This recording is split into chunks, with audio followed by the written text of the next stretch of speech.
అన్యాయస్థుడైన ఆ న్యాయాధిపతి చెప్పిన మాట వినుడి.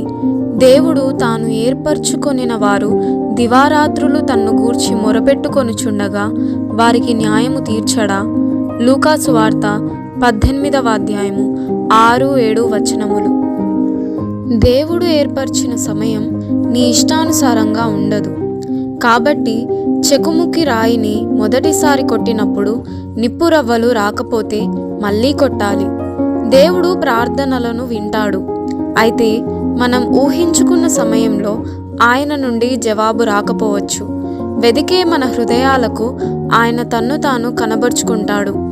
అయితే మనం ఎదురుచూసిన సమయంలో అనుకున్న ప్రదేశంలో కాకపోవచ్చు. అందుకే పట్టు వదలక ప్రార్థనలో గోజాడాలి.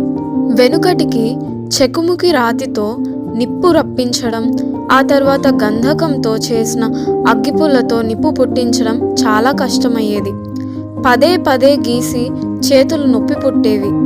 చివరికి నిప్పు రాజుకున్నప్పుడు హమ్మయ్య అనిపించేది.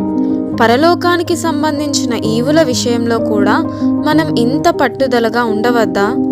చెకుముకి రాతితో నిప్పు పుట్టించడం కంటే ప్రార్థనా విజయాలను సాధించడమే తేలిక. ఎందుకంటే దేవుని వాగ్దానాలు ఆ మేరకు ముందే ఉన్నాయి. నిరాశ చెందవద్దు.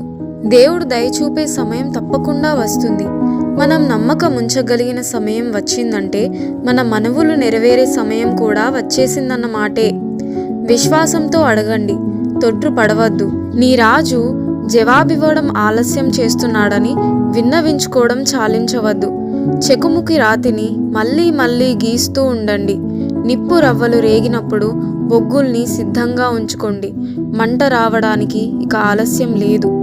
దేవుని రాజ్య చరిత్రలో సరి అయిన ప్రార్థనను సరి అయిన సమయంలో చేసినట్టయితే దానికి ఎప్పటికీ జవాబు రాకపోవడం అన్నది కేవలం అసంభవమని నా నమ్మకం.